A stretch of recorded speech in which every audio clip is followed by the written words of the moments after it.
Hello guys, welcome back. So today we will do a review of the Nos M800 Ultralight gaming mouse. This will be a very short review, so I'll just go into the details as good as I can. But I'll show you before we start. I'll demonstrate why this mouse is interesting. So this is a budget mouse. It has around 56 grade of weight. It uses a Pixar 3345 sensor, which is a two generation older than the 3395. But I have tried it for a week now, and I can't really see a difference in the performance. And I didn't see any jittering or any lag or delay or something like that. So it works perfect, and it's a very good budget mouse. You can find this for around like $20 to $40, depends on sales. So in the box, you will find some grip tapes and a flexible paracord cable. That's it inside the box. But the interesting part of this mouse is exactly the same shape as the Superlight. So the mouse I have here is a MTOS A7, which is a copy of the Superlight 2. So when we look at these two mice here, we can see that the NOS M800 here is smaller than the Superlight. They are the shape is exactly the same, but the size is different. So the Superlight is a little bit bigger. You can see here it on the height is higher, and you can also see that the length on the Superlight is also a little bit longer, and the width on the Superlight is also a little bit bigger. So if you look at the dimensions here, I'll show you in the box here. It has a length of 12.2, it has a height of 3.8, and a width of 6.2. So if you want to compare this mouse to another mouse, I would probably say it looks like the Attack Shark R2 mouse, and there was another mouse called AJS 1.9, 1.5.9. I can't really remember the name, but they look the same. So if you look at the both mice here at front, they look exactly the same. The scroll wheel looks the same. The side buttons here almost looks the same. I will come into the side buttons and why this mouse is interesting. So when we look at the bottom here, it has, turn off device here. It has 2.4 gigahertz. It has no Bluetooth, but you can connect it with your dongle. So, and it has the DPI button here and an LED light here that shows you which DPI settings you're using. And it goes all the way up to 16,000 DPI. And it has a polling rate of 1000, so that's good for me. I don't think necessarily you need more than 1000, but that's a personal choice. So when we look at the mouse here, let's start with the bottom here.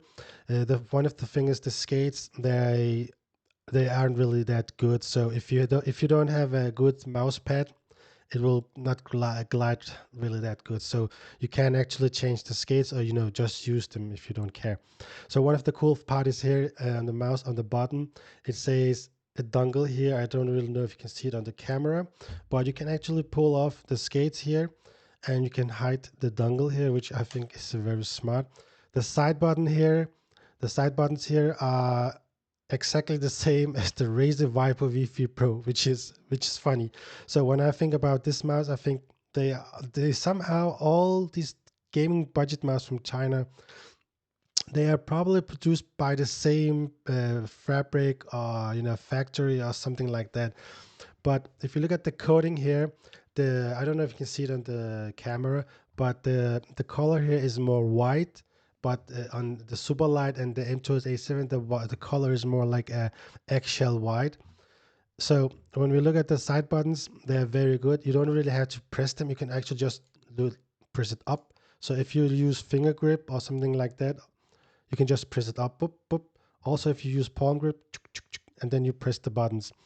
If I have like around 18, 19 centimeters length of hand size, so if you use fingertip and claw grip, this is actually very perfect. For palm grip users, it might feel a little small, but if you have smaller hands, it would also be perfect for you. But other than that, for claw grip and fingertip, I think it's a good mouse. The scroll wheel is exactly the same as the MTOS A7, but the problem here is it's a little bit stiff, and the mat that it has a matte finish here on the shell, but the buttons here are very glossy. So it gives a good touch when you hold it. You can like feel the difference when you hold it. You can feel the matte here, and you can feel the glossiness on the buttons. So one of the problems I've seen is the buttons are very stiff. It reminds me of the Asus ROG Harp Ace Aim Lab Edition. You know, there the switches are also stiff like this one here. So other than that, I think it's a good mouse.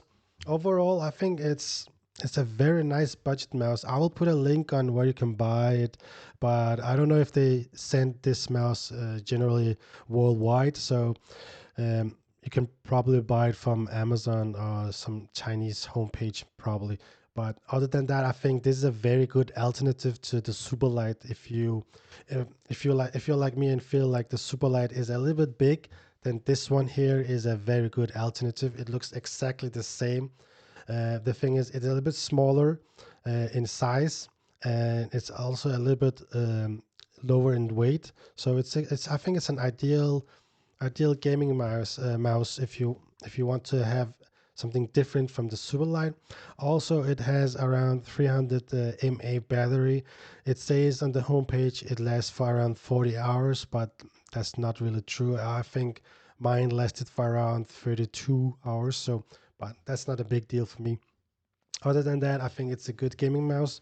So, and I will also do a gameplay of it so you can see if it's good or not.